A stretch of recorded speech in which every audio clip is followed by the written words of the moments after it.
Hello, everyone. Welcome into another edition of the GSMC College Football Podcast brought to you by the GSMC Sports Network. I'm your host, as always, Tommy Brzee. It is Monday, November 11th around here, and we have a great show for you today. We're going to start with those two huge games that went on the SEC this past weekend. We had Ole Miss get a huge win over Georgia, as well as Alabama go into Baton Rouge and get a huge win over LSU and probably knock out LSU from the CFP race. Then we'll get into a little talk around the upsets and close calls all around the country. Obviously, the big one is Miami going down to Georgia Tech, and then we had Indiana barely escape against Michigan and Ann Arbor. Then we'll get into the Big 12. We'll jump into Colorado and BYU, two huge performances there. One, Colorado dominating Texas Tech for much of that game. Started a little bit slow, but got into a groove late. And then you had BYU just barely escape a Utah team that playing a little bit better football right about now. Then we'll get into the top 25. We'll get a little bit of a roundup of at least the top performances from that weekend, including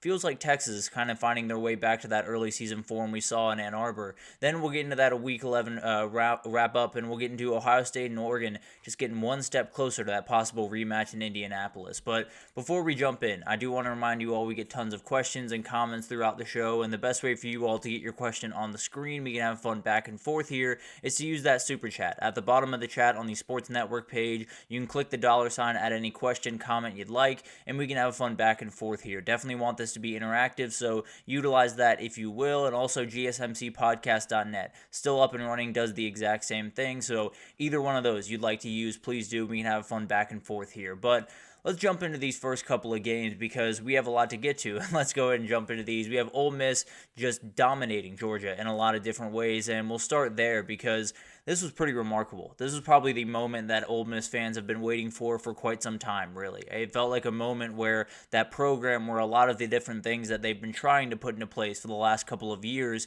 finally kind of came together, finally kind of all fell into the right position, and now you're in a place where the CFP is very much in reach. Obviously, got to win out the rest of the way, but there's very little to no chance that a 10-2 Ole Miss is going to be left out of that thing. So a huge win for them, and really, it was the D-line. It was absolutely incredible what they were able to do to this Georgia offensive line that has been a little bit up and down this year, not necessarily to the Georgia standard of things, but is still one of the better units in the entire country. So you got a D-line that obviously can compete with those elite groups on Ole Miss, and frankly, they really just went to work on them. It wasn't just competing. It was absolutely dominating them pretty much from start to finish. And then the big thing here was Ole Miss's ability to bounce back was really incredible. You know, they throw a pick on the third play of the game. Georgia comes down and scores really immediately, and Jackson Dart goes down, and you just have to figure it out. Austin Simmons did a great job on a 10-play touchdown drive, and then they kind of just took over. The drive chart for UGA in the second half was field goal to start. Then they had a fumble on the Ole Miss 29-yard line. They had an interception on the Ole Miss 27-yard line, another fumble, and a turnover on down. So essentially 4 turnovers in the second half for Georgia. So absolute domination from this Ole Miss defense. And yeah, this Georgia offense still has the same issues that a lot of us felt like they had, and it really came to the surface in this one. So a lot of stuff that they're going to have to figure out, no doubt about that. But how Ole Miss was able to win, I think obviously that D-line was absolutely dominant. Georgia had 59 yards on 33 carries, and it was just they were all over them pretty much from start to finish. Nate Frazier got going a little bit early, but that was about it for the entire day. They had 5 sacks, 9 tackles for loss, and when you look back at this offseason, that was where a lot of the energy was put. You had Walter Nolan come in. You had Princely Umanmielen come in. You had a lot of these really talented guys on that defensive front, and really just that front seven. You had Chris Paul Jr. You had so many different guys that came into this team and has totally changed the physical nature of this team. They are an aggressor now. They are no longer the team that has to find different ways to beat you, has to score 55 points, has to do really special stuff on the offensive side of the ball. They scored 28 points today. It was not necessarily the prettiest day offensively for a lot of different reasons, and the reality is you have a defense now that can drag you to wins, can carry you to wins, and they give up 10 points to an offense that, even with all the mistakes, had been putting up 34 points a game. So it's an incredible performance. And then on the offensive side of the ball, you got enough from the run game. It was never going to be this dominant run game that totally won the game for you, but 134 yards, 36 carries, 3.7 yards per carry, it's not great. It's not necessarily perfect, but without Henry Parrish, without a lot of these elite running backs, That's pretty good. And it puts you in a really good position where you can possibly run the ball just a little bit more aggressively going forward. You can take a little bit of pressure off Jackson Dart, especially as he gets back from that injury. So there's a lot of things at play here for Ole Miss, and it feels like this entire game was just a kind of arrival for that fan base that had been waiting so long to really turn that next page, to really get over that hump. Felt like this was the moment where they really did that. And then no panic early. We talked about it. They picked off Jackson Dart to start the game on the third play, immediately drove down and scored. From that moment forward, they outscored Georgia 28-3, forced 3 turnovers and a turnover on downs. They were all over this team pretty much from start to finish, barring that little bit of a blip to start this game. So really remarkable performance from Ole Miss and puts them in a great position going forward. So where they go from here is just go ahead and win out. That's all you really have to do. And obviously, much more to it than that. But you do have a bye this upcoming week to let Jackson Dart get healthy, let Trey Harris get healthy, which is absolutely huge. And then you got at Florida, you got Mississippi State. You get through that Florida game, you're probably going to the CFP. Obviously, got to keep your on your P's and Q's in that Mississippi State game. But at the end of the day, you could be in that kind of crazy group that could be at 10-2, which we will likely get into tomorrow. And it's one of those things where you're not getting left out. With a win like this, you are not getting left out if you have all of the other things that you need if you win the next 2 games, obviously. So some things to handle, but they could be in Atlanta at the end of the day. Even if they don't get to Atlanta, they went out there in the CFP. For Georgia, you're officially on thin ice. Now, you went out. You're in the CFP, no doubt about that, and you could be in Atlanta as well. But at the end of the day, you do have Tennessee coming to town. Very good defense, maybe even a better defensive line than Ole Miss has. So it's going to be a fight. And then after Tennessee, you get that win. You have a UMass and Georgia Tech to win it, or to finish it in Athens. So win those 2, you're at 10-2. You're in the mess of the SEC, but you're definitely in. With that schedule that they've played, a 10-2 Georgia is not getting left out of this thing. So feels like 2 teams that could be possibly re-meeting in the CFP, but as of right now, they are 2 teams that are just fighting the rest of the way. If they win out, I expect to see both those teams in the 12-team field, but Georgia's got some issues that if they don't figure out, they're going to go down next weekend and be totally out of this thing. Then you got Alabama, a huge win for Alabama, 42-13 over LSU at LSU, and they did the thing that I think a lot of Bama fans have been wanting to do for quite some time, which is just play murder ball. That's who they are. At their core, that is who Alabama is, and they had 48 carries, 311 yards, and 6 touchdowns on the ground. So they did exactly that. That is what Bama fans want to do. That is what they're going to be good at if they're going to win a national title, and man, were they good at it on Saturday. They were all over the place, and LSU has likely bowed out of the CFP race. Technically, they're still in the SEC title race, but they're not going to get there. I'm just going to be totally honest. There's too many teams, there's too much craziness and too many tiebreakers for them to find their way there. But they joined South Carolina and those 3 lost teams in the conference, and I think we're finding out more and more that's pretty much the cut line in the SEC right now. So you drop below those 2 losses, you're probably in a good bit of trouble. And then really impressive stuff from this Bama back end. You know, it was a worry coming into this game that Nussmeier was going to be able to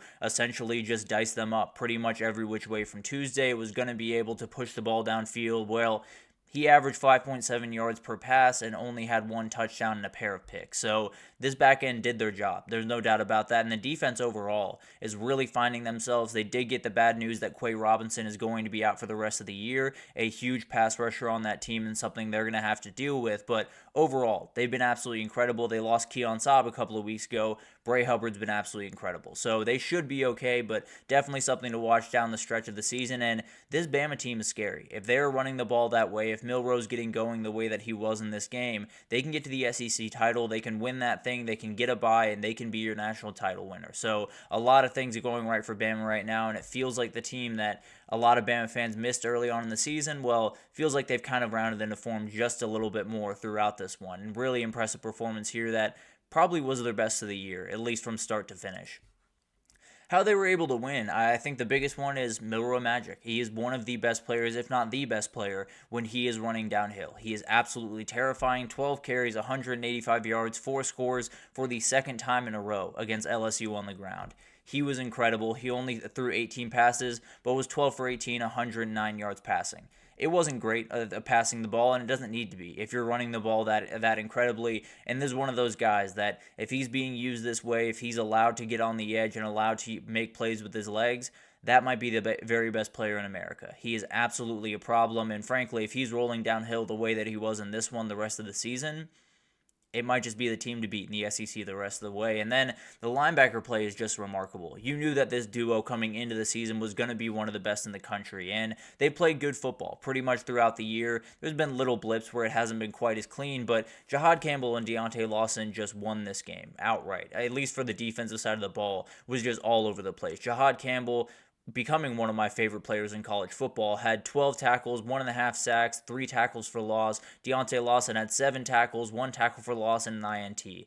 They were all over the place, and they are the heart and soul of this defense, and as they have started to play better, this entire defense has started to play better, and if this is the level that you're getting the rest of the way, then this is going to be one of the better defenses in the SEC. And then you made LSU one-dimensional. This was something that LSU was always going to struggle with one way or another, but you really made them one-dimensional. They were not able to run the ball much at all in this game, and then when you're down by 25, 20 points, you're going to have to throw the ball. So you push them into a really, really tough position. It makes it so much easier for your back end that might be a little bit underhanded in certain points to sit a little bit further back, not necessarily give up that big-time play, and that's exactly what they did. LSU didn't score 13 early on in this game. They scored it very late in it, and it was one of the more impressive defensive performances, really, of any team this entire year. It was absolutely remarkable, and really getting them to be one-dimensional, getting them to be only a pass-heavy team because they were down by so much, put you in a great position just defensively to keep everything in front of you and make sure that you win that game. So remarkable performance from this Alabama defense, and feels like everything's just kind of fallen into place for this Alabama team. But where they go from here, I mean, you're sitting really pretty. You got Mercer, you got at Oklahoma, and then Auburn to finish. 10-2 gets you into the CFP. You have wins over UGA and LSU. Possibly, depending on the tiebreaker, you could get to Atlanta. It's one of those things in the SEC that we might just have to wait one more week to fully figure out how all of this is going to flesh out, but we'll try to get into it tomorrow, try to give you guys at least a good idea of where everything sits. But another game that puts them in a really good position, and a 10-2 Alabama, just like Ole Miss and Georgia, they are getting into the field, no doubt about that, regardless of if they go to Atlanta or not. And I think if they win out, they're probably in Atlanta. Depending on the different tiebreakers, I think it works out in their favor. But regardless, we will get into that. But for LSU, a huge miss from Brian Kelly. Feels like they're heading towards another 9-3 season. Hypothetically, they still have a path to Atlanta and to the SEC title, and that would be their only path into the playoff. But they have at Florida, Vanderbilt, and OU to finish. They should be able to win all those games. Obviously, going to Florida this weekend's a little bit sketchy. Vanderbilt, always a tough matchup, but overall, they should be able to win those games. But a 9-3 season is not what LSU fans came here for. That's just the reality. They did not come to 2024 to go 9-3 again, to miss out again, and have the issues be relatively similar. Obviously, this defense has gotten a lot better. Obviously, this offense has taken a little bit of a step back. But overall, they're still looking at a very talented team, one that probably should be capable of more than this, that continues to miss the mark. So a really tough loss for LSU. Not quite as... LSU had a tougher loss than Georgia did, which makes them feel a little bit better, but it's one of those positions where it feels like Georgia is still in a place where they can make the CFP if they win out. It feels like a place where Ole Miss, if they win out, they're in. Alabama, if they win out, they're in. You're figuring out that the SEC is going to be an absolute nightmare, and the idea of 5 SEC teams making it into the CFP is not all that crazy. But we'll get into that a little bit later, and we'll take our first break here. And when we come back, we got to get into the upsets from all around the country. We had Miami go down, Iowa State, Pitt go down, and then we had Indiana absolutely escape. We'll break it all down right after this. I feel like I'm losing my mind. Is everybody in the world blind? Please, Lord, give me a sign, a sign. I feel like I'm losing my mind. Is everybody in the world blind? Please, Lord, give me a sign, a sign. I wanna be the greatest. Everybody on the fake shit. I look around and feel like everybody is the fakest. I make this every day and I'm impatient, hoping one day I blow up from the basement. Statement, the top is so vacant. I don't hear shit that I think is amazing. Waiting for my day when I'm playing sold out shows for 1,000 faces. Hey, give me that crown, get in my way and to be put down. It ain't your place, all this my town. If I want that shit, then I'll get it right now. I'm losing it, the noose it fits. I'm losing shit, a stupid myth. You choose to live or choose to dip. You choose to fight or lose your grip and lose a gift. Oh, I feel like I'm losing my mind. Is everybody in the world blind? Please, Lord, give me a sign, a sign. I feel like I'm losing my mind. Is everybody in the world blind?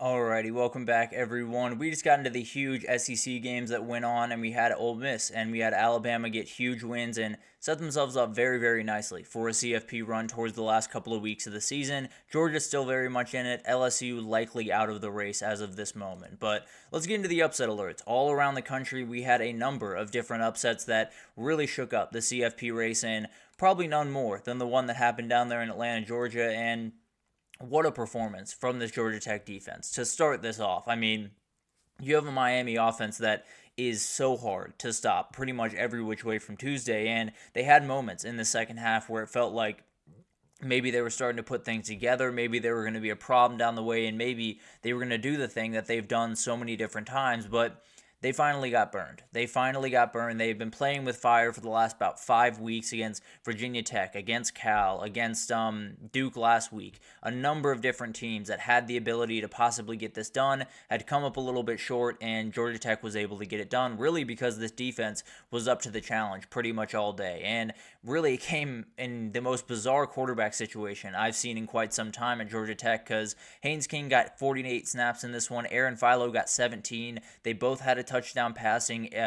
Haynes King added 93 yards and a score on the ground. It was a very, very interesting game plan from Buster Faulkner offensively, and it worked at different moments, didn't work at other moments, but it definitely worked when they were running the football. 48 carries, 271 yards, 2 touchdowns on the ground, and they were all over the place. And the misdirection of this Georgia Tech offense did Miami in. They were very, very confused, and it led to a ton of open run lanes, a ton of jet sweeps that got open, a lot of really incredible things, and it shows you just how good Buster Faulkner is at putting together an offense and setting up his team for success. And then on the other side of the ball, Cam Ward did just about everything that he possibly could do in this game. Had 300 yards, had 3 touchdowns, did make a couple of mistakes, including the fumble you're seeing right there, but at the end of the day, he did just about everything he could. 24 carries for 88 yards is just not going to be able to get it done. That's the reality of this Miami team, is if they're going to be one-dimensional, which they absolutely have the capability of being,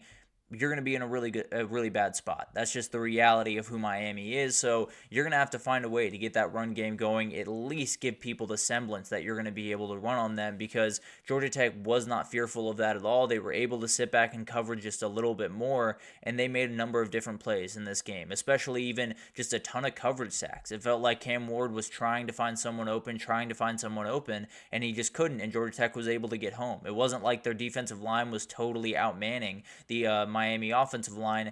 They just had plenty of time to find their way to the quarterback. So Miami takes a tough loss here. Obviously, a lot of things that they need to figure out, and maybe they just needed a loss to really whip everything back into shape. But for Georgia Tech, this is a massive win for this program. It puts them in bowl eligibility, shows Brent Key is building something at Georgia Tech, which if you've seen him play in these types of games, you kind of already know that. But at the end of the day, you got NC State, then Georgia to finish. Let's say you beat NC State, you lose to Georgia, which is relatively likely at this very moment. 7-5 in a bowl game is a huge win for 2024 for Georgia Tech, and they can continue building forward. They have a really solid recruiting class coming in, and this is probably the win that fully keeps that intact. And then for Miami, puts you in a weird spot, no doubt about that. I do believe if you win out, especially if, let's just say this, if you win out and Clemson loses to Pitt next weekend, you go in with no danger. You have no tiebreakers. You have no craziness to deal with. If Clemson were to beat Pitt, then you have a little bit of a tiebreaker craziness. I do believe that Miami would win out in that scenario, but I'll look into it tonight, get back with a little bit of a report tomorrow. But the CFP hopes are in danger, no doubt about that. You got to beat Wake Forest. You got to beat Syracuse. You lose one of those games, you're in a lot of trouble. Maybe you still make it to the ACC title and find a way to win it, but at the end of the day, you would officially be on the hot seat, and it could just be Pitt that ends up jumping you and getting to the championship. So a lot of different things happening over there at Miami and putting them in a really bad position, but you win out. I think you still make the ACC title. You win it, you're still in. So everything's still on the table, but this was a hit that was probably coming at some point, and Georgia Tech was able to give it to them this past weekend. And then we got Iowa State. Their entire season has fallen apart in 8 days. And I hate to see it. I got to be totally honest. I'm a big Cyclones guy. Love Matt Campbell. Love the energy around that program. But when you allow over 500 yards, 200 on the ground and through the air, you're not going to win a lot of games. You'll find that. But Jalen Daniels had 363 total yards, 3 touchdowns in this game. Alongside him, Devin Neal topped 100 yards rushing, 2 scores. Quentin Skinner had 100 yards receiving and a score. It was remarkable what this offense did for Kansas, and it felt like they could just do no wrong in this game. So Iowa State's obviously got a lot of stuff to figure out, and they did plenty wrong in this game. But the only flaw for the Iowa State offense really was the run game in this one, and it was somewhat circumstantial with how this game unfolded. But 24 carries, 78 yards, and 1 touchdown, and a long carry of 15 yards. So it's obviously a little bit worse than that on a down-to-down basis, but they broke one and were able to make that number look a little bit better. So really, really tough. And it puts Iowa State in a very, very bad place going forward, especially with the Colorado win this past weekend, which we'll get into here in the next segment. You're now in a position where you need to win out and you need Colorado to drop one. I still think you would have the tiebreaker if you were to get to that place where you both had 2 losses and you were fighting it out. But as of right now, you're in a really, really tough spot. And for Kansas, this is a huge win. A very fun win. Gives them a little bit of an ability to feel good about themselves heading into the offseason. But you have the ability to continue spoiling. You're at BYU this weekend, then Colorado comes to town. Maybe you just get 3 straight wins and totally mess up the entirety of the top of the Big 12. But then for Iowa State, you don't control your own destiny anymore. Like I said, you got to beat KSU, hope for an extra loss from Colorado, and then win that game in Arlington. But a quick crash down to earth for Iowa State, and now you got a lot of questions as you head forward into the rest of this season. Then we had Pitt go down to Virginia, and yet again, another team that their entire season has fallen apart in the matter of 8 days. It was absolutely insane to watch, but here we are. It was one of those teams that it felt like everything was going incredibly well. It felt like everything was falling into place, but just wasn't quite enough against Virginia on Saturday, and there were a couple of calls that I don't necessarily love, but that's a conversation for another time. But the Pitt offense averaged 4.7 yards per attempt, 4 yards per carry in this one. The yards per carry was helped by a 34-yard carry by Desmond Reed really late in this game, so it was not a pretty day. And when they had a chance to win it, they had an INT from Nate Yarnell, who actually came in for Eli Holstein in this game. So a lot of things going wrong for that Pitt offense. It feels like they are kind of floundering right now, and they're floundering at the very worst time, because if they were able to bounce back, get this win, and then head into that Clemson game, you would have every ability to win that game and possibly be right back in the ACC title discussion. But right now, you're in a really bad spot going forward. And then for Virginia, the most impressive thing to me was they got 15 carries from Xavier Brown. They got 12 from Kobe Pace. They got 14 from Anthony Colandrea. They had 7 players catch a pass. It was not explosive. It was not special. It was not a ton of big-time plays. But they got the ball down the field, and it was really incredible to watch. It was a game plan that was really just about gutting it out, and that's exactly what they did. So a huge win for Virginia. It gives them a real shot at bowl eligibility. You got at Notre Dame, SMU, and at Virginia Tech to win it. So you got to win one of those. They are going to be a dangerous team in all 3 of those. Frankly, I'd be surprised if that Notre Dame-Virginia game did not come up on upset alerts later in the week. But obviously, we will get to that. But overall, you win one more game, you go bowling, and Tony Elliott's team feels like it's kind of heading in the right direction. For Pitt, this is a huge one to lose. No doubt about that. If they had the ability to win, they're walking into Clemson with a real shot at the ACC title still. Now it feels like that is a distant memory. After Clemson, they have at Louisville, they have Boston College.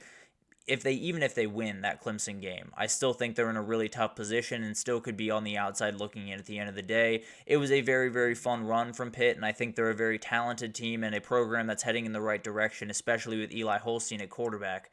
But as of right now, you're just missing the mark a little bit. As of right now, you're just not quite at the place you need to be, and I do think there will be openings in 2025, but definitely a tough finish to a really promising season at least a couple of weeks ago. And then we had this one. This is the one that Indiana needed. I know a lot of people are worried about Indiana. I'm right there with you, and I'll talk about that tomorrow. I'll talk about that a little bit more deeply as we go through this. But the reality is, you need one of these games. There's never been a team that has been able to win a national title just beating everyone by 21 points. That has never happened. LSU kind of did that in 2019, but just in general, they did have the fight against Alabama. But overall, there are a lot of different ways that teams have to win games. There are a lot of different ways that they're just going to have to adapt to situations and not be playing their best football and then find a way to win. There's so many different things that have to happen for a team to win a national title. One of them is beating a team that you should beat by 5 points. Some of them are, winning on a last-second field goal. Some of them, like Texas last year against Kansas State, stopping them in overtime on a 4th and goal just to get a win.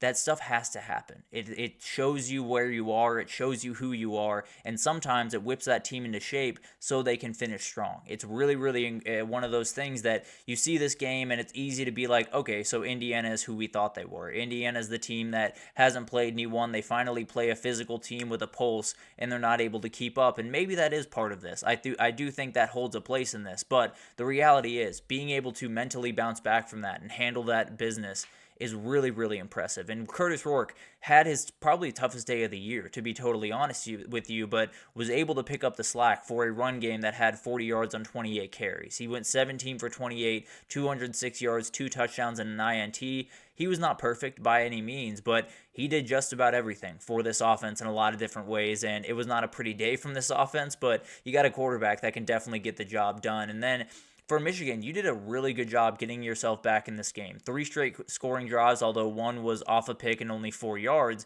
You had 3 straight scoring drives, got it to a 2-point game, and then went backward on the next drive, narrowly missed a 4th and 10 on the other. So you had your chances, no doubt about that, and it feels like kind of a microcosm of the Michigan season more than anything else. Hopefully you can flip Bryce Underwood and everything changes around there, but as of right now, it's a really, really tough product to watch for Michigan's offense, but Indiana got the win. That's what's important. I have big worries about this offensive line against a physical defensive line because you got a really physical one, maybe even a better one than you just faced coming up in a couple of weeks, but you dodged the bullet, and that's what everyone that has ever won a Big Ten title, everyone that's ever gone to the CFP has had to do. They were able to do it in this one, and now you move forward with your undefeated season intact. Now you have a huge bye week that is so helpful. Then it's Ohio State, and it's one of those things where I'm still wondering if they get rolled by Ohio State, if they lose by 14 points, are they on the outside looking in? I'm starting to believe that's probably more and more the case. But we'll find out on Tuesday where they sit and all the craziness, and we'll find out, are they going to be a team kind of on the chopping block? But for Michigan, the nightmare season gets worse, and that's just going to be the way it is pretty much the rest of the way. You should be able to get a win over Northwestern to get bowl eligible, but then Ohio State comes to town. And frankly, if you can win that game, all this season is fixed. I'll be totally honest. Every Michigan fan would be more than fine. They'd be moving into 2025 with all the hope in the world. You lose it, and then you got some questions. And definitely one of those games where you fully expect Michigan to lose that game. So a very frustrating season for Michigan, no doubt about that. And then you had Miami go down. Finally, they they've been playing with fire for quite some time. They got burned, and it happens to just about everyone, especially in a year like this. But you'll be able to bounce back, get to the ACC title, and win it, you'll be more than fine. But obviously a situation that Miami did not want to be in, and now we're going to have to figure out how they find their way out of it. But still a lot of really, really great things that they can do this season, along with Indiana, still very much in the mix and really just able to get out with a win in the grossest possible circumstances. Kind of shows you just how tough that team is. But we'll get into all the craziness over the next couple of days. But let's take our second break here. And when we come back, we got to get into the Big 12. They had 2 huge performances this past weekend from Colorado and BYU in 2 very different styles. And we'll break it down and how it affects the Big 12 race right after this. Looking for your daily fix of sports talk without having to pay for it? GSMC Sports Network is available on YouTube. Just search GSMC Sports Network. Get your fix of daily sports talk shows on YouTube, absolutely free. NFL, college football, NBA, MLB, MMA, UFC, fantasy football, and so much more. GSMC Sports Network has shows running all day long, with new sports shows starting every 2 hours. Just like on your favorite cable sports channel, except GSMC Sports Network is absolutely free. Just search GSMC Sports Network on YouTube to catch one of your new favorite shows, like the GSMC College Football Podcast, Chip Shot Football Podcast, Hoops and Heels Women's Sports Podcast, GSMC Basketball Podcast, and so many more. Check it out for yourself. GSMC Sports Network, now available on YouTube absolutely free. Search GSMC Sports Network on YouTube right now. Alrighty, welcome back everyone. We just talked about some of the big time upsets as well as Indiana barely avoiding one of those big time upsets this past weekend. Miami, obviously the big one, and puts them in a really weird spot. If they win out, I think they're in the ACC title. I think they still have a great shot to go to the CFP, but no more mistakes is where they're at right now. They cannot make one more misstep. If they do, then they're on the outside looking in, and this great start that they had comes to a crashing halt. But we got to get to the Big 12 because we had two of the leaders become very, very decisive leaders this past weekend, and we'll start with that team over there in Boulder, Colorado, because I don't know what more needs to be said about this Colorado team at this point. You know, I was very firmly on the side that this is going to be an improved team. This is going to be a better team. They're going to be able to play better, more complete football. They are not getting above 7 wins. That was firmly my stance. Was if they get above 7 wins, if they get to 8-4, if they get to 9-3, if they somehow compete for a Big 12 title, they will be he will be my favorite for college or for coach of the year. They will be one of the best stories in college football, and they would absolutely deserve all the love in the world.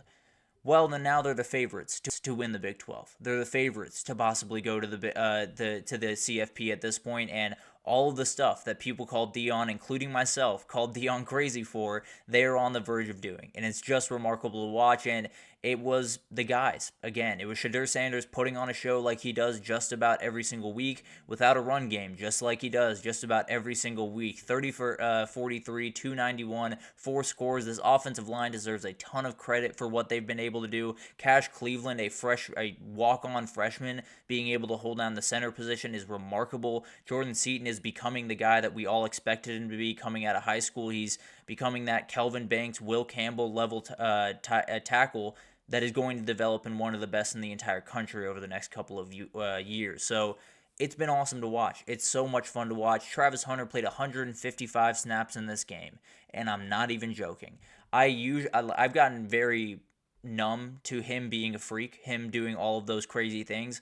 155 hit me like a ton of bricks. I don't physically know how that's possible. He also had 99 yards receiving, just for fun. He had 99 yards receiving. He had a touchdown. He was all over the place. So I don't know how to explain it at this point. He is a medical marvel. That's the best way that I can put it. But for Texas Tech, they had an offense that just made way too many mistakes. They opened this game up 13-0. They're playing really, really good football. And then in the second half, you had 5 drives in the second half after being down only 24-20. It goes turnover on downs, INT, fumble, turnover on downs.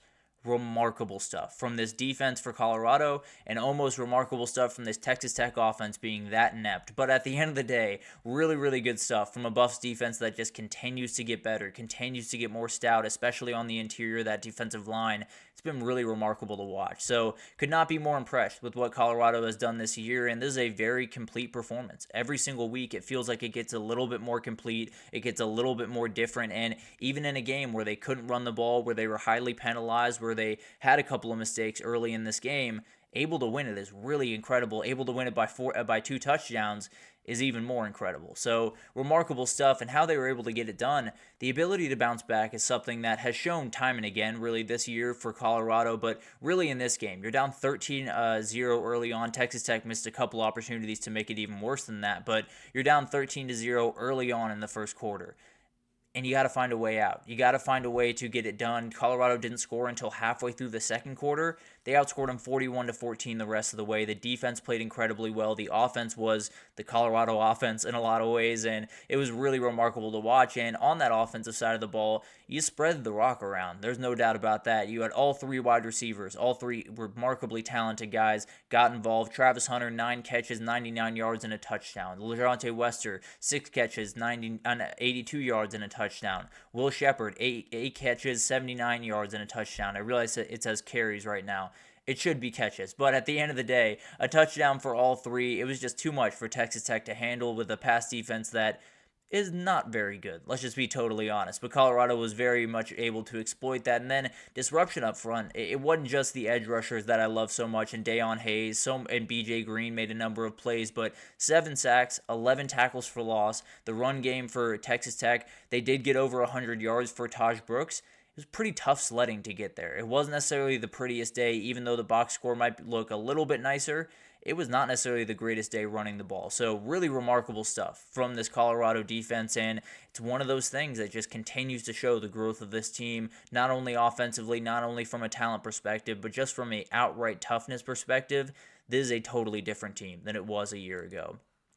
But where they go from here, I think you control your own destiny, especially with Iowa State's loss. You are now the favorite to win that conference. You win out, you go to Arlington, you win that game. Now, you do have Utah, a team that's very, very good defensively, could kind of stifle that run game and really create problems for that offense, and maybe things go off the rails. You have at Kansas in 2 weeks, very, very hot team that's playing really good football. And then you got Oklahoma State to finish, so that should be a win. But at the end of the day, they have so much. This team is so much fun. The story is absolutely incredible. They deserve a ton of respect, probably more than they're getting right now. But overall, there's a team in the driver's seat for the first time in a very, very long time in this conference. For the first time in any conference for a very, very long time, Colorado is in the driving seat and possibly could be the team that ends up going to the CFP from the Big 12. Not words that I thought I'd be saying around this time of year, but here we are. Remarkable stuff from Dion, and the train just keeps rolling on. For Texas Tech, this knocks them out of the CFP, knocks them out of the Big 12 race, and I don't want to say ends their season because I've never been someone that says it has to be playoff or bust, but you can get two really nice wins over Oklahoma State and West Virginia to finish out 8-4 and continue rolling on. I still think this is a program heading in the right direction, but obviously the outside hope of getting a Big 12 title comes to an end this year.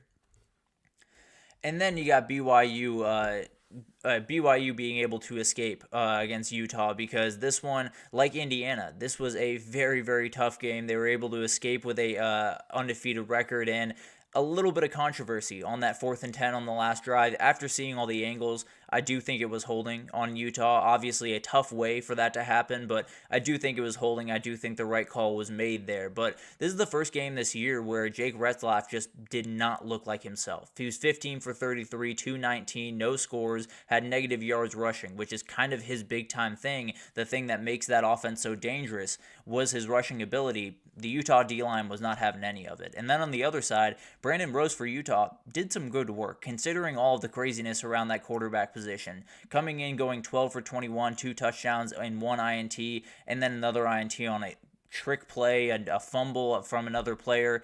It put him in a really tough spot. But the quarterback was not necessarily the huge reason for that spot, which I think a lot of people expected to be the case in this one. But a huge one for BYU. Iowa State lost, and you have Colorado at 1 loss, everyone else at 2. You can lose a game. From the rest of the way, you can lose one game and still be firmly in that Big 12 title and firmly in the CFP race. Obviously, you want to be able to run the table the rest of the way, but it's this is a win that if you lost, you're officially on thin ice with a couple of really tough games coming up. You're able to win, and now you got a couple of tough games coming up, but you're not necessarily as scared of those games as you probably could have been if that kick goes a little bit to the left. If that kick gets blown just a little bit off and you miss it, then you're having a different conversation. But you get the win, and how they were able to do it.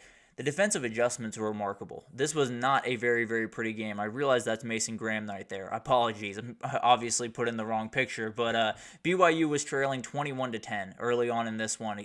Utah finished the first half with 3 touchdown drives, and then right after it, they allowed 0 drives, 1 drive of over 20 yards in the second half with an INT. It was just remarkable what they were able to do on the defensive side of the ball against a team that was really kind of rolling in the first half, even with Brandon Rose at quarterback. And then you won the turnover and special teams battle. That is what BYU has done the entirety of the year, and it's been a big reason why they're at the position they are. But 3 turnovers, you got 6 points off turnovers, which doesn't sound all that great, but when you win by 1 point, that's more than enough. And then you had a number of games where, just like this one, Keelan Marion takes one back to the house and gives your offense the only points you had in the entirety of the first half. So really remarkable stuff from everyone else other than the offense in a lot of different respects in this game for BYU, but you got to win games in different ways, and they're really doing that. And then finally, the offense finishing. It was not the prettiest day from the offense by any means, but getting a 9-play, 95-yard touchdown drive and then an 11-play, 65-yard field goal drive to win it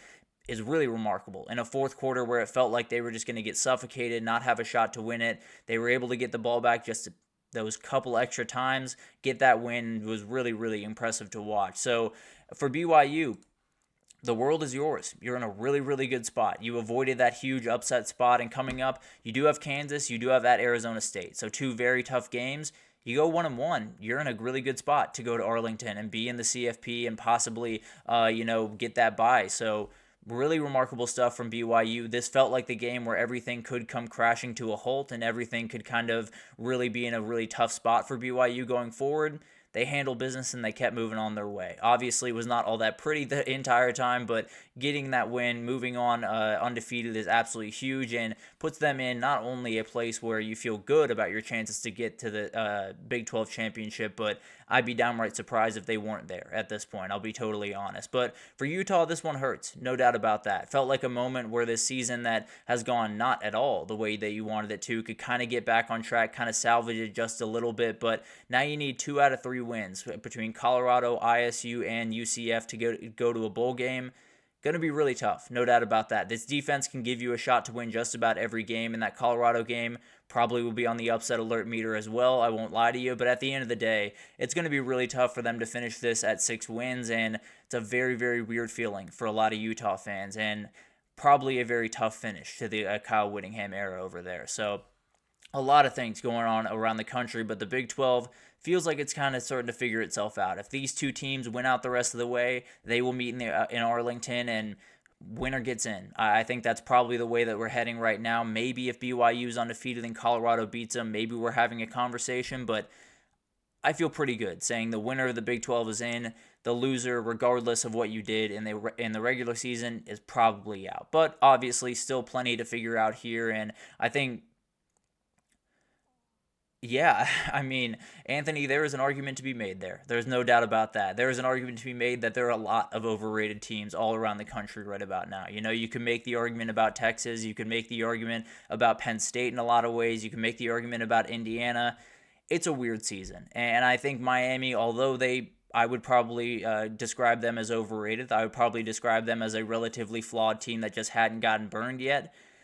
Maybe getting burned was the best thing for them. Maybe getting that moment where everything kind of falls into place, they finally get consequences to their actions, and they can move forward from here. We'll find out a lot about them over the next couple of weeks, and everything's still on the table. That's the good news for them. So at least you waited until the ACC cleared out just a little bit more to take that loss, and now you just got to see what you can do to bounce back. Obviously not the loss you wanted to take, but at the end of the day, still a very talented team, and I fully expect them to be in the ACC championship and be playing for a spot in the CFP. But obviously, it did help out a lot of the Miami haters. I'll give you that, Anthony. No doubt about that. But let's take our third break here. And when we come back, we got a couple of top 25 performances that I want to get into, including feels like Texas is finding their groove again. I know it was Florida, but it feels like this team is finding all the things that were missing early on. Feels like they might just be finding their groove, and if that's the case, then this might be a team that finds themselves in November and goes on a title run. But we'll get into that along with everything else right after this.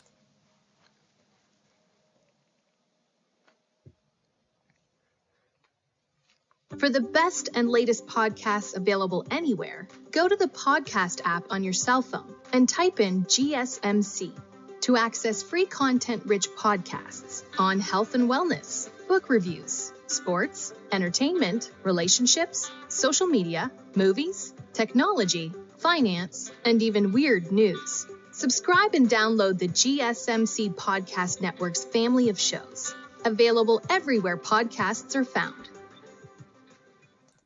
Alrighty, welcome back, everyone. We just talked about those big 2 performances in the Big 12 that gave us a little bit of clarity. If BYU went out, those are the teams that you're going to have in the Big 12 title game, and that's about it. Makes it a little bit easier in a conference that felt like it was going to have tiebreakers all over the place. Maybe we're avoiding that. We still have some ways to go, and maybe I just jinxed it. But at the end of the day, we're in a good position right now, and Colorado and BYU feel great about where they are right now in the Big 12. But let's get into a little bit of a top 25 roundup. Won't get to all the top 25 teams here. We will get to them in the next segment, but wanted to get to a couple of the ones that really stuck out to me, and we'll start with that number 5 team in the country, the Texas Longhorns. They get a dominating win, 49-17 over Florida, and it could have been uglier than this. As crazy as that sounds, it could have been uglier than this, and this must have been just a bad dream for Florida fans across the country, because the news that came out earlier this week that Billy Napier is They didn't say he would be back in 2025, so it's something I'm watching, but I have every indication to believe he will be back in 2025, so I'm not necessarily going to read into it that aggressively. That's got to hurt. Knowing that he's going to be your guy for the next, 12 months, for the next 14 months, and then the immediate aftermath is you getting torched by Texas is not what you want to do by any mean. But I think the good news is for Texas here is, first of all, you got Arch Manning plenty of time on the field. He played 25 minutes of game time in this one. So you dominated them from start to finish. And then I think the other thing here that had been missing from Texas for the last really since that Michigan game, but in a lot of ways since Quinn Ewers came back from that injury, was the downfield passing game. It was not nearly there the way that it was early on, especially against Michigan. It has not been where you need it to be if you're going to make a title run. It really was in this one. They were absolutely remarkable. They passed the ball downfield. Like Quinn Ewers was 7 for 11, 112 yards, 3 touchdowns on passes beyond 10 yards, had a drop in there that probably could have been another big-time play down the field to DeAndre Moore. So he did incredibly well, pushing the ball downfield. He looks really healthy from that oblique strain that obviously had been holding him back in that Oklahoma, in that Georgia game, and even in that Vanderbilt game. Felt like he just didn't quite have the spin on the ball, didn't quite have the oomph on the ball that he usually has. He did in this one. Overall, he went 19 for 27, 333, and 5 touchdowns, all in the first about 35 minutes of this game. He stayed in for one possession of the second half, but after a fumble and then a quick touchdown, he was out of there and they moved on with their day. But really remarkable stuff. It was a performance that they very badly needed and puts them in a position where everything's still in front of you. Obviously, I'll be totally honest, they feel like the team that if they were 10-2 in the sea of teams in the SEC that are 10-2, they would be the one that would be left out, probably for good reason. They haven't played that big-time opponent. When they did, Georgia really gave it to them. So I wouldn't necessarily argue with that by any respect, but it could be that they need to win out the rest of the way. It could be that they need to be in Atlanta for that SEC title to find their way into the playoffs. So they got a couple of huge ones coming up. They head to Arkansas, which last time they went up there, it was not very kind to Steve Sarkisian and the Longhorns. And then you have Kentucky and A&M to finish. So some tough games, not necessarily games that you wouldn't like Texas in, but definitely some games that could trip you up. And I think if you have one loss, I think Texas is probably the team that's on the chopping block the most, at least in the SEC. And then we got Penn State. This was a huge win for Penn State in so many different ways, and I think the biggest one was you just needed to get the monkey off your back. You needed to remind yourself that you are Penn State, that you have the capability to play games like this where you get out to an early lead, you run the ball to a finish, you play great defense, and that's about that. And frankly, you played such good defense that Washington finally made the quarterback change. Will Rogers was benched for Damon Williams Jr., and he did some good things when he was in that game. I expect him to be the guy the rest of the way, and it was something I talked about even before the season, just saying at some point, Washington was going to have to think about 2025, and Damon Williams Jr. is 2025. So I expect him to start the rest of the way, and Penn State was just the team that made it happen, really more than anything else. But to me, this was a perfect offensive game from Penn State. Obviously not gaudy numbers by any means, but Drew Aller, 20 for 28, 220 through the air, and a score. He had overall, they had 40 carries, 266 on the ground, 2 scores, including 4 straight touchdowns to start this game in the first half. They were remarkable. They were all over the place. They did the thing that makes them so special, which is run the ball and then pick your moments in the pass game. And although, maybe that's not the way that Penn State fans want this to work, they want to be able to push the ball downfield. They want to use Drew Aller's arm strength, and he's got it to use, no doubt about that. Sometimes you just got to play to your strengths, and I think they're doing that right now. I think they've found who they are as an identity, and I think they can move forward and feel really good about themselves, at least having a very structured game plan going into every single game. And then for Washington, they just didn't do anything on offense. They finished with under 200 yards total. They had an INT, went 2.2 yards per carry. Dominating performance from this Penn State defense, and one that they played plenty well last week, but definitely had a couple of INTs, a couple of missed opportunities, the fumble into the end zone that made it look a little bit better than it was, at least on the scoreboard. So this was a great kind of bounce back performance from that defense, and I think it puts them right back on the CFP march. You got at Purdue, at Minnesota, Maryland to finish. You should be able to win all those games, go 11-1, possibly host a CFP game, and then the work really starts. You got to get that win, and then if you don't, then people have these same questions about James Franklin they've had pretty much every offseason around State College. But huge win here, and they keep going on their merry way to a possible CFP berth. Then we got Tennessee, and Tennessee did the exact same thing. It feels like they've kind of found themselves just a little bit. The downfield passing game was not necessarily perfect. They only hit a couple of deep balls, but that's all they need. Really, when you have that run game, when you have that defense, and you can hit a couple of 1, 2, maybe even 3 deep balls a game, you're going to be a really good team. You're going to be a team that's going to be a problem to deal with, and you're going to be a team that can possibly win a national title. That's just the reality. And it wasn't a perfect day because Nico did go down late in this one. It seems like he's going to be more than fine for that Georgia game, which is music to a lot of Tennessee fans' ears. But when 8 for 13, 174 yards and 2 scores, as you can see, 8 passes for 184 yards is quite the completion percentage rate. But at the end of the day, a lot of things going right for this team. The defense continues to be one of the best in the country. Now, Devon Booth did get going a little bit for Mississippi State in this game, got over 100 yards rushing, so something to watch there. Maybe that run defense is not quite as stout as it needs to be down the stretch of the season, but as of right now, they're doing exactly what they've always been doing. Got 4 sacks, 9 tackles for loss, and are really sitting pretty. They're right now, they head to UGA, and let's say they beat them this weekend. They're on their way. Yeah, they have UTEP and Vandy to finish. They should be in Atlanta, possibly playing the only other one-loss team in that conference in Texas, with a chance to go to the CFP. Regardless, you're in the CFP if you go there.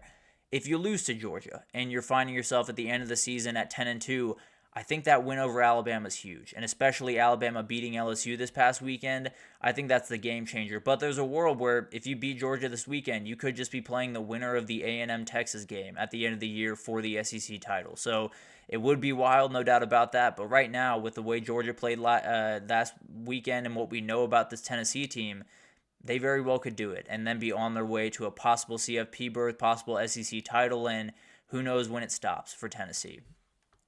Then we'll drop down just a little bit here and get to Clemson, Virginia Tech, because Clemson did right the ship in a relatively ugly but nice win over Virginia Tech on the road, and I think it was largely the defense that you have to credit for this. Virginia Tech only had 40 yards rushing in this game for a team that, if they're going to win football games, they got to run the football, no doubt about that. And then you have Clemson got 2 picks, a fumble recovery in this one. They were all over the place, and in the game where the offense just was a little bit weird, a little bit up and down. You know, the box score shows you a really incredible performance with a lot of different guys getting a ton of yards. It was not all that pretty, I'll be totally honest with you. But Clemson being able to count on 100 plus from Phil Mafah on a weekly basis is about as huge of a luxury as they could possibly have. With this offense sputtering, with this offense, especially pass offense, not doing what it usually has done, at least early in the season it had done, the run game being able to pick up the slack has been huge, and Clemson, because of that loss to Miami, is still in the ACC race. I think if they win out and Miami does as well, they're probably on the outside looking in with the tiebreakers, but at the end of the day, you win the pit this upcoming weekend, that's your last ACC game. Then you have 2 out-of-conference games to finish, that big one against South Carolina, so a lot of things that could go right for Clemson over the last little bit, but as of right now, I still think of them as probably the 3rd best team in that conference and probably a team that's going to be on the outside looking in, but you never really know. Obviously, with the way Miami is right now, maybe they lose this a couple of weeks against Wake Forest or Syracuse, and this thing totally opens up for Clemson. And then we have the weirdest finish of the entire weekend by a country mile. With 4 minutes left in this game, it was 16-9. Missouri was winning. With 2 minutes left in this game, it was 23-16, with OU leading after a fumble recovery from OU on a very weird fumble from Missouri.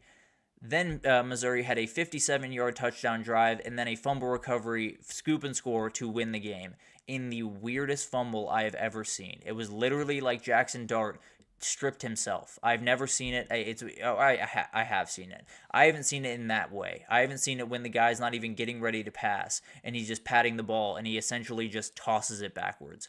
Was very weird, but it was a microcosm of this OU season. They have flashes, they have ability, they feel like they have the talent to win these games, and then the ineptitude on offense and a couple of misses on defense totally does them in. So that's who they are at this point, and they're going to have to figure out where they stand at the end of the season because the mission the rest of the way is get to a bowl game, and you have Bama and LSU the rest of the way, so not a guarantee. They lose those next 2 weekends.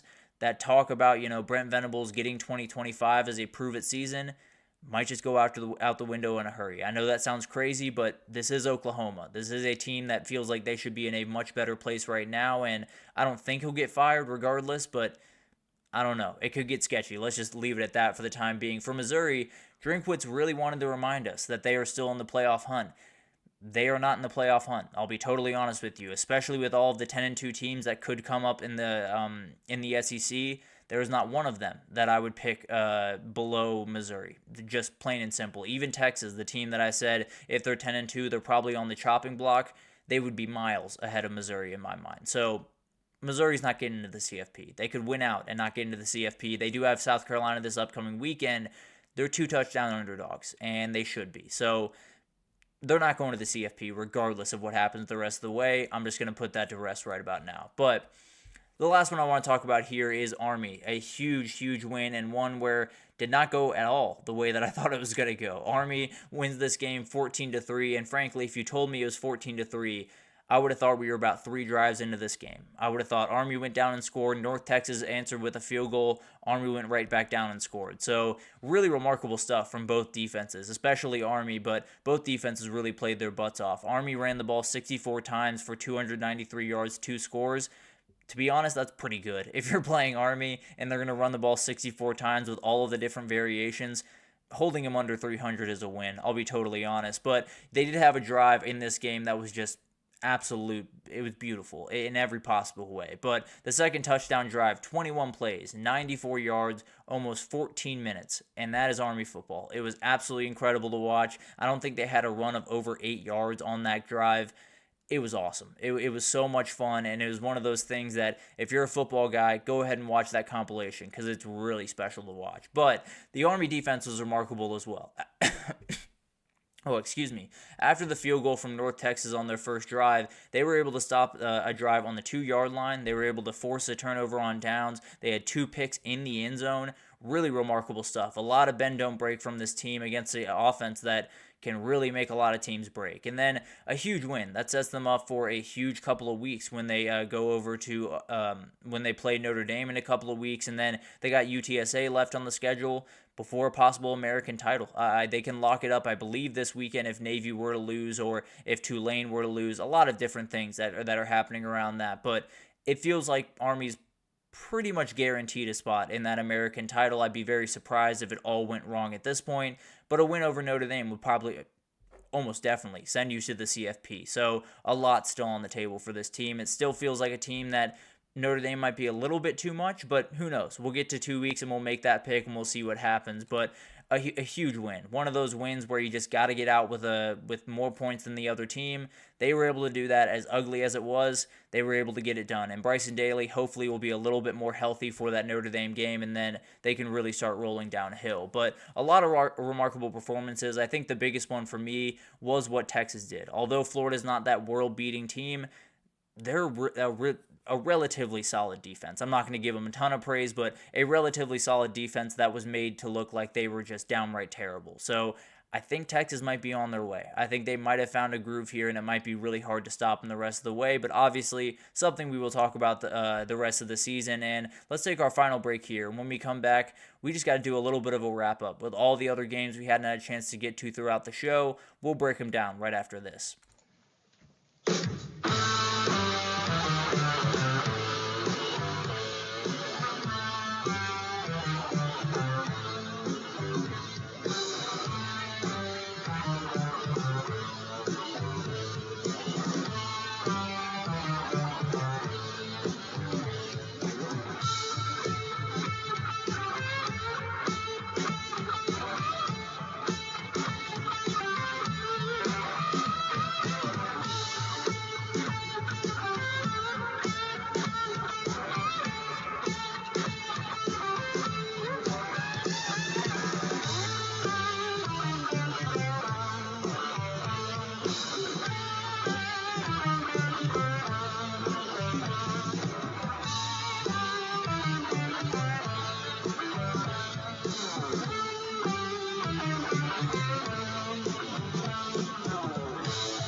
Alrighty, welcome back everyone. We just talked about some big time performances from the top 25 teams. Texas seems to be rolling downhill once again. We had a big time win from Army to stay undefeated over North Texas as they get ready for that huge one against Notre Dame in a couple of weeks. But let's get into a little bit of a wrap up here with all the other games we hadn't had a chance to get to, and still some top 25 games that I want to get to real quickly. And we'll start with that number one team in the country that continues to assert themselves as the top team in the country. They're playing really, really good football. Did not leave this one remotely up for debate throughout this one. Was really, really impressive and is as efficient as really anyone in the country. And that's really the biggest thing for me at this very moment. With so many different teams being up and down, so many different teams playing very weird football one day and then lights out the other.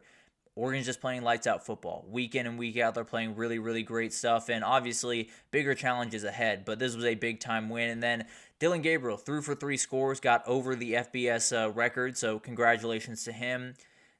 Took him a little bit of time, but that's beside the point. We can get into that argument a little bit later, but they did get 180 yards on the ground, had a crazy fake punt when they were up 13, just kind of what Dan Lanning does, a little bit of Dan Campbell and Dan Lanning. But at the end of the day, they handled their business at a very, very high rate, get on with a win that they very well should have won kind of at this margin. So really impressive stuff. The defense also did work, not allowing 300 yards, only 83 yards on the ground in this one, forced 3 turnovers. Maryland was 6 for 19 on third down.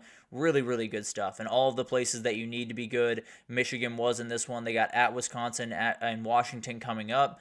They win those 2. They're undefeated. They're the number 1 team in the country. They're heading to the Big Ten title, possibly against this team right here. Ohio State was able to handle their business against Purdue, 45-0, blanked Purdue, and it's Purdue. I'm not necessarily going to put too much stock into this game, but it was nice to see Ohio State continue on their way, get another comfortable win here. And Will Howard, 21 for 26, 260 through the air, 3 scores, 8 different players caught passes. You had 173 on the ground. This team is just incredible, and they were incredible defensively as well, allowing just over 200 yards, forcing 2 turnovers. It feels like everything's coming into place. It feels like all of that stuff that we talked about, how this defense, this offense, everything is so well put together. The talent level is just ridiculous. They just need to get it all working in unison.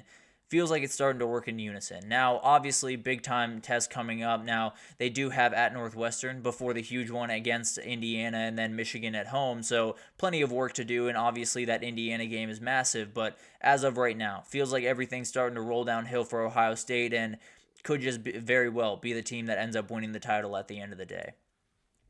And then we had a dominating win over Florida State because that's just what happens. Pretty much a reminder every single week to say Florida State gets beaten by a lot of points. You'll pretty much have the gist of that game. But this one was ugly, and it led to a couple of staff changes that probably were a little bit overdue, but they get done officially at Florida State. Adam Fuller has been fired as the defensive coordinator. Alex Atkins has been fired as the offensive coordinator, and the wide receiver coach, Ron Duggins, is out at Florida State. So the weirdness begins. You got to figure out how you're going to go about this. They have plenty of guys that they can go after. I'm just going to put this out there. Brennan Marion as their offensive coordinator would be a special thing to watch. But that's a totally different conversation. We will get into that in time. But overall, this is when it starts. This is when Mike Norvell's job is really on the line, where he's got to rebuild this thing. He's got to get a portal class that's going to win them games. He's got to start recruiting better at the high school level. It all starts with those staff hires that he's about to make. So a couple of really interesting months around Tallahassee coming up. But this game in and of itself, let's just focus back in on the present here. But Notre Dame's offense continues to roll over 200 yards through the air and on the ground. No turnovers. Their defense is their defense. They got 2 INTs, including a pick 6 that just totally buried this game and made it look really, really ugly. But Notre Dame continues to handle their business. Now they head into a stretch where it's a little sketchy. It's not necessarily games that they should lose by any respect, but Virginia, a team that's coming off a big win over Pitt, that's very dangerous. You have Army, obviously, playing really good football and can always spring an upset. And then you got at USC. Not necessarily a team that's played all that great of football, but rivalry game. They've just changed quarterbacks. Maybe that the spark this offense needs, and you could be in a little bit of trouble. Obviously, all of this is conjecture, but right now, Notre Dame's doing what they need to do. They're still right on thin ice, but that thin ice feels pretty good right about now if you're Notre Dame. Then we have Boise State play one of the worst games they played all year, probably. This was not a very, very clean performance really at all, and it was Ashton Genty that, imagine that, won the game for them. He 34 carries, 209 yards, 3 touchdowns in this game. He was the whole offense for Boise State, as he has been in a number of different ways, because they only passed for 119 yards. They had a pick in this game. It was very ugly, and Nevada's may have just given the blueprint to a couple more talented teams to possibly be able to stop this offense. Just let Genty do his thing, I guess, is probably the best way to go about it. Just say he's going to get his, he's going to do him, we're going to do our best to stop him, but at the end of the day, he's probably going to get 150 yards, a couple of scores.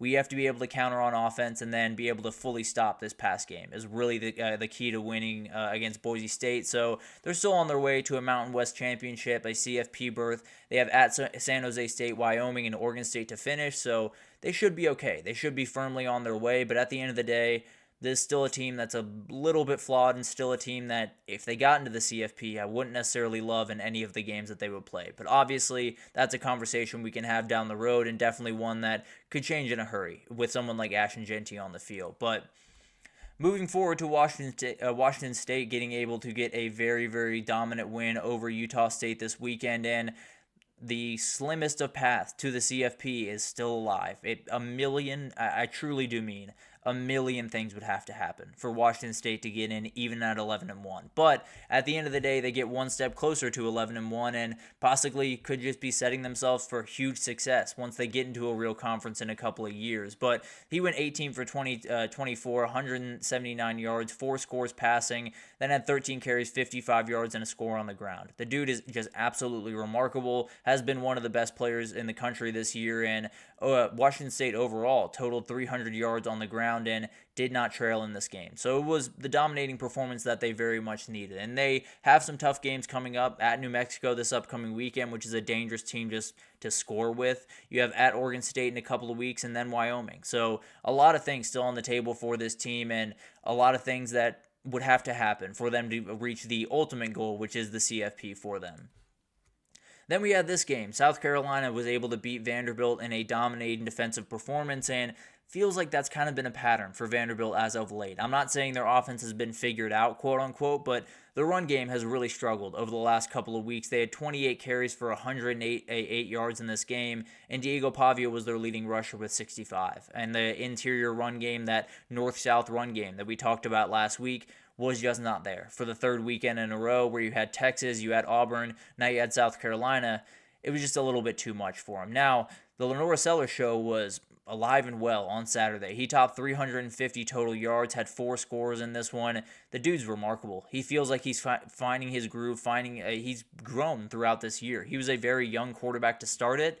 He's now a little bit more veteran, and it's really showing off. So South Carolina's a great team, and I think that LSU loss doesn't change too much for them, to be totally honest with you, but overall, I think they're just too much of a mess in front of them. I think they are a team that, frankly, one call goes differently in that LSU game, they are firmly in the CFP conversation. Frankly, they'd probably be in the CFP right about now, but they lost that game. And I hate to say it, but that's probably enough to keep them out of this race. There could be a world where they could beat a couple of the teams that make their way into the playoff this year, but as of right now, you can't necessarily say that with your chest, so they're probably on the outside looking in. I hate to say it, but even if they win out, I don't necessarily love this team to get into the CFP, and I wish they could. I just don't think it's possible. But maybe I'm proven wrong. I'd love to be proven wrong, frankly. But moving over to the Big 12, Arizona State's just still alive. They're still hanging out in the Big 12, and they've got 2 straight. They've won 2 straight, and this one they did it without Cam Scadaboo, which is huge. And they get Kansas State and BYU in the final 3 games of the season. They could blow up the Big 12. Say Colorado loses one more game. Say Kansas State beats Iowa State at the end of the year. This could be the team that goes to Arlington. I know that sounds crazy, but with the way the Big 12 has been shaking out, crazy stuff's going to happen. And being able to do it without Cam Scadaboo is absolutely incredible. But Sam Leavitt was great in this one. 16 for 25, 161 yards through the air, and 3 scores. Really, really remarkable stuff when they very, very badly needed it. So really incredible stuff from this Arizona State team. They are very, very tough. Cannot give enough props to what Kenny Dillingham has done over there in Tempe. But you got a really, really tough stretch coming up. It could be a season where you totally blow everything up, end 10-2, go to Arlington, and miraculously find your way into the CFP. It could also be a world where you lose 2 out of the next 3 games. You walk out of here with a little bit of a disappointing 8-4 season, and you're trying to regroup for 2025. So a lot still on the table for Arizona State. If they can win those next 2 games against BYU and against Kansas State, then watch out. This might just be the team that you see in Arlington. But obviously a lot of things need to happen to get there. But UCF, a very disappointing win. They could salvage it with 2 wins over West Virginia and Utah to finish, but this was a missed opportunity, no doubt about that. And it'll be really interesting to watch what happens the rest of the way for not only UCF, but if Arizona State can just mess up the Big 12 just a little bit, I'm more than happy to sit here and watch it happen. But finally, we'll go down to the Group of 5 for a huge Group of 5 performance from Navy this past weekend, and this was the result they badly needed. They ran for over 300 yards, forced 3 turnovers on Bryce Archie, and got a very comfortable win. That was the ultimate goal here, and now they're in a place where they got a huge game against Tulane this upcoming weekend. They win, they're probably in the American title. If Tulane wins, Tulane's probably in the American title, and whoever it is, they're probably playing Army up there. So it'll be really awesome to watch. And we still have the chance for those back-to-back Army-Navy games.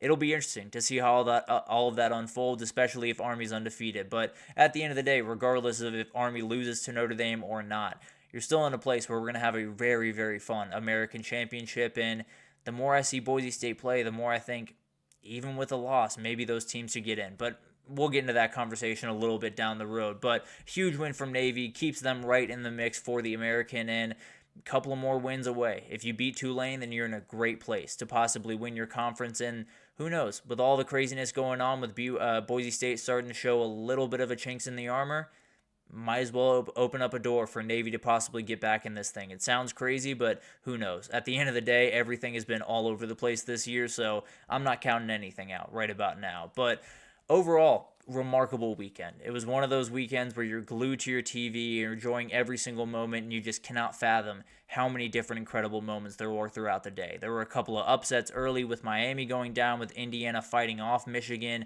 You had, the incredible performance from Ole Miss, incredible performance from Alabama. We had Colorado really kind of assert themselves as the favorite in the Big 12 going forward. It's insane. This season has been absolutely insane, and it pains me to believe that we're coming towards an end, but tomorrow we will get into all the craziness. We'll try to break it down for you, try to give you an idea of how the tiebreakers could work out the rest of the way.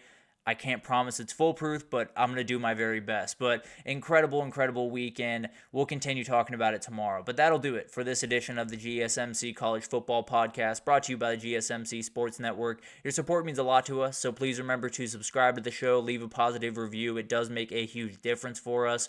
Also, follow us on Facebook, X, TikTok, Instagram. Still feels weird saying X, but Facebook, X, TikTok, Instagram. All of those social pages for all of the content and updates you could possibly need.